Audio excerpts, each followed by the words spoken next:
What up, guys? Welcome to Downtown Melo, and you're listening to the Entertainment Report on iHeartRadio, live from Dubai for Thursday, December 27th, 2018, delivering some major stories and trends going on in the world of entertainment and beyond. You can follow the show on Facebook, Twitter, or Instagram, facebook.com/The Entertainment Report with Ray Melo, that's RAYMELO, on Twitter at The Enter Report, or on Instagram at The Entertainment Report. You can listen to the show anytime you want on iHeartRadio. Just go to iHeart.com or your iHeart phone app, search for The Entertainment Report, and it'll take you to the page. The epic tales of King Arthur comes true for a young boy and his friends in the new trailer for the upcoming fantasy adventure, The Kid Who Would Be King. The clip released Thursday follows Alex, played by Ashburn Circus, who, while running from bullies, stumbles upon the mythical swords of Excalibur after pulling it out of a stone. Obtaining Excalibur brings about the appearance of the wizard Merlin, played by Patrick Stewart, who claims Alex is a new king who must take on the evil sorcerer Morgana, played by Rebecca Ferguson, before she takes over the world. Alex, in his fight against Morgana and her dark forces, enlists the help of his friends from school to form the Knights of the Round Table. The synopsis reads, with the future at stake, Alex must become the great leader he never dreamt he could be. The Kid Who Would Be King, from director Joe Cornish, is set to arrive in theaters on January 25th. A video game project is driving a developer insane in the first trailer for Netflix's upcoming Black Mirror standalone film, Black Mirror Bandersnatch. The clip released Thursday follows Stefan, played by Finn Whitehead, a video game developer from the 1980s who comes up with an idea to develop a game based on an adventure novel titled Bandersnatch. As Stefan starts to work on the game, he begins to lose touch with reality and has vivid dreams. A woman on the television screen says, You're not in control." Black Mirror Bandersnatch is set to arrive on Netflix on December 28th. Will Poulter and Ashim Chowdhury are also set to star, with David Slade directing. Roseanne Barr is scheduled to meet with Israel's parliament on January 30th while she visits the country to learn about Jewish and Israeli history. Barr made the announcement of her Israeli trip on Monday and said she also plans on speaking out against the boycott, divestment, and sanction movements which protest Israel's treatment of Palestinians. The trip is being organized by celebrity Rabbi Shmuley Boteach's World Values Organization. The comedian and actress said in a statement, "While I tend to further my own knowledge of Jewish and Israeli history, I have important work to do as a voice against the insidious and anti-Semitic BDS movement." She also continued by saying, "We are in an age where Israeli innovation is ascendant and changing the world in areas of medicine, technology, media, and the arts. Israel is an oasis of openness, freedom, democracy, and tolerance amid a desert of brutality from an age gone by. I want to shout this from the heights of the Galilee to the halls of the Knesset, Israel's parliament in Jerusalem, Israel's capital city." Barr denied rumors on Twitter in November that she had suffered a heart attack. Barr's revival of Roseanne was canceled by ABC in May after Barr made a racist comment about former White House advisor Valerie Jarrett. The show was then revamped without Barr, entitled The Connors. Billie Lourd honored her late mom Carrie Fisher on Instagram on the 2-year anniversary of her death. The actress performed these days a song written by Jackson Browne and first performed by Nico.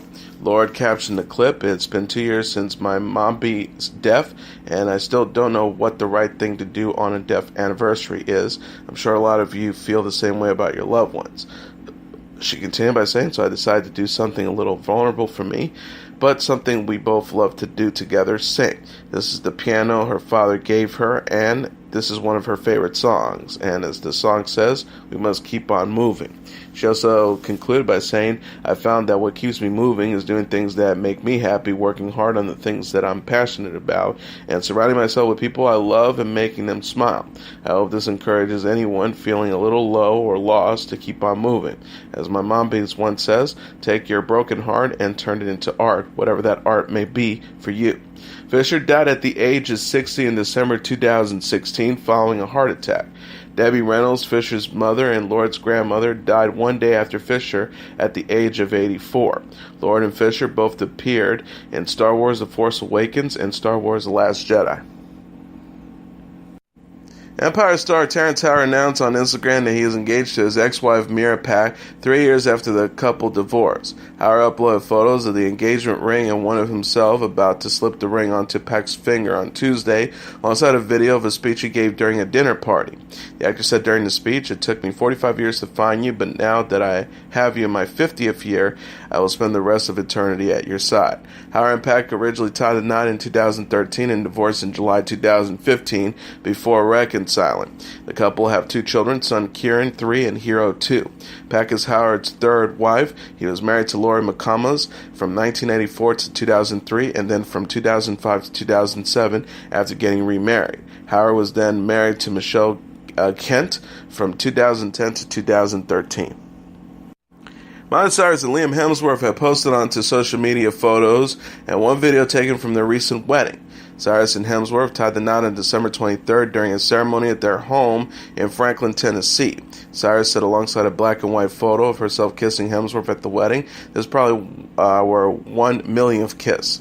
The singer also posted a black and white photos of herself and Hemsworth hugging each other near a fireplace with their wedding date as a caption. Hemsworth uploaded the same fireplace photo, writing, "My love." Cyrus on Twitter uploaded a video of herself dancing to Bruno Mars and Mark Ronson's Uptown Funk while in her wedding dress. The clip features Cyrus busting a move and singing the song's lyrics in front of a Christmas tree before Hemsworth joins in on the fun. Married at First Sight alum Jamie Otis is going to be a mom of 2. The 32-year-old television personality confirmed in an Instagram post Wednesday that she's having another baby with husband and former co-star Doug Henner. Otis and Henner are already parents to 16-month-old daughter Henley. Otis shared a clip of the toddler wearing a shirt reading, "Santa's promoting me to Big Sister." She captioned the post, "We are so happy to share this amazing news. I'm pregnant." Otis and Henner also shared the news on their podcast, Hot Marriage, Cool Parents. Henner told fans, "We are expanding the family. Jamie and I are now pregnant, and we're going to be parents of 2.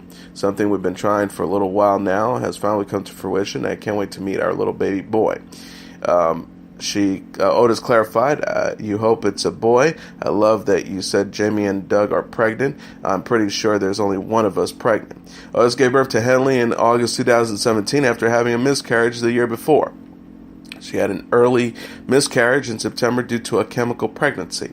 The star wrote on Instagram, "I don't know why some people have it seemingly so easy to get preggers and carry their babies to terms and other struggles. What I do know is that I am so thankful for this little girl and her daddy right here."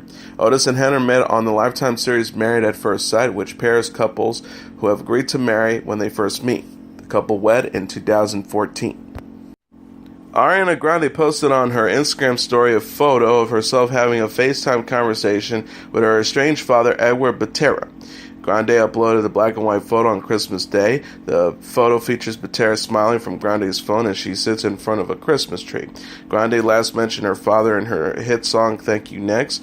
"One day I'll walk down the aisle holding hands with my mama. I'll be thanking my dad because she grew from the drama," Grande sings on the track.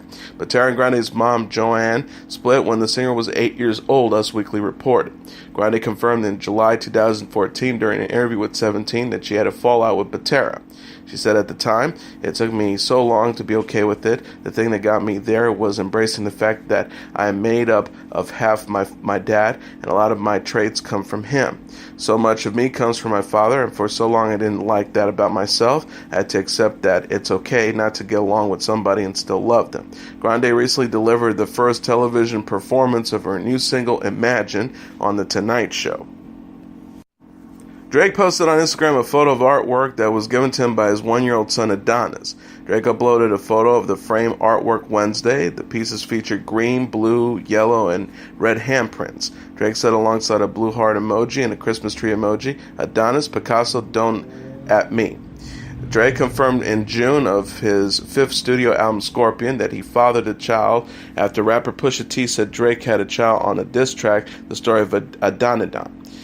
Drake rapped on the Scorpion track Emotionless, "I was in hiding my kid from the world. I was hiding the world from my kid."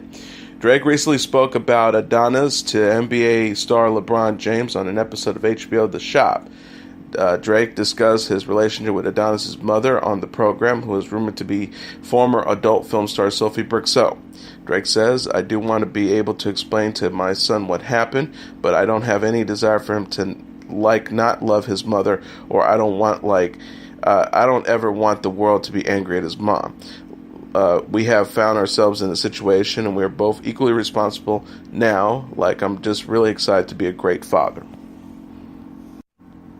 Taylor Swift's music video for her Reputation single "Look What You Made Me Do" has reached 1 billion views on YouTube. The video was originally released in August during the MTV Video Music Awards. The song was the first release for Reputation, the singer's 6th studio album.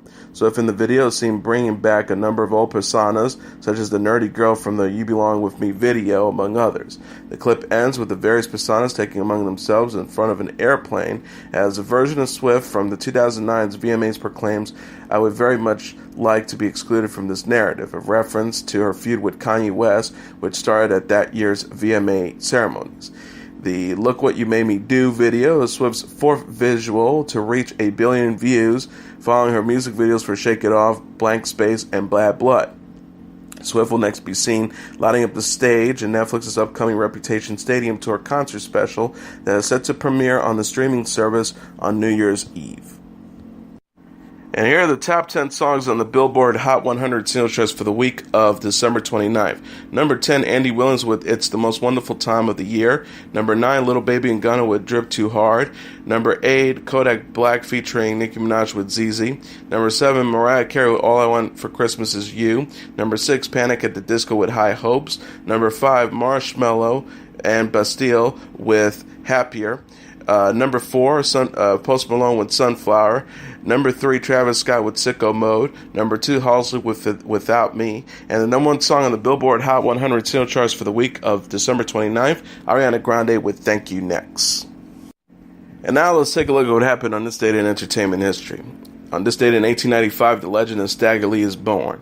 Murder and mayhem have been the subject of many popular songs over the years, though more often than not, the tales around which such songs revolve tend to be wholly fictional. Johnny Cash never shot a man in Reno, and the events related in such famous story songs as El Paso and I Shot the Sheriff never actually took place. The same cannot be said, however, about Stagger Lee, a song that has drifted from the facts somewhat over the course of its many lives in the last 100 plus years, but a song inspired by an actual murder that took place on this date in 1895 in a St. Louis, Missouri barroom argument involving a man named Billy and another named Stag Lee. Under the headlines, "Shot in Curtis Place," a story that ran in the next day's edition of the St. Louis Daily Globe Democrat began, William Lyons, 25, colored, a Levy hand, was shot in the abdomen yesterday evening at 10 o'clock in the saloon of Bill Curtis, by Lee Sheldon, also colored. According to the Globe Democrats' accounts, Billy Lyons and Stag Lee Sheldon had been drinking and were in exuberant spirits when an argument over politics boiled over and Lyons snatched Sheldon's hat from his head. While subsequent musical renditions of the story would depict the dispute as one over gambling, they would preserve the key details of Stag Lee Sheldon's headwear and, in his matter-of-fact response to losing him.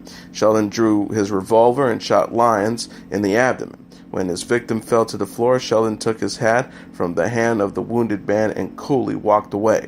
In his 2003 book, Stagger Lee Shot Billy, based on his earlier doctoral dissertation on the subject, scholar Cecil Brown recounts the story of how the real Stag Lee became an iconic figure in African-American folklore and how his story became the subject of various musical renderings, from the age of the steamboats to the electronic age of the American 21st century. The most famous of those musical renditions was 1928's Stagger Lee Blues by Mississippi John Hurt and 1959's Stagger Lee, an unlikely #1 pop hit for Lloyd Price. Versions of the stories have also appeared, however, in songs by artists as wide range as Woody Guthrie, Duke Ellington, Bob Dylan, James Brown, The Clash, The Grateful Dead, and Nick Cave. That was your entertainment report for Thursday, December 27th, 2018. I'm your host, Mr. Downtown Ray Melo. I'll be back tomorrow to deliver some major stories and trends going on in the world of entertainment and beyond. You can follow the show on Facebook, Twitter, or Instagram. Facebook.com/The Entertainment Report with Ray Melo. That's RAYMELO. On Twitter at The Enter Report, or on Instagram at The Entertainment Report. You can listen to this episode or any previous episodes of The Entertainment Report anytime you want on iHeartRadio. Just go to iHeart.com or your iHeart phone app, search for The Entertainment Report, and it'll take you to the page. Good night, and God bless you all.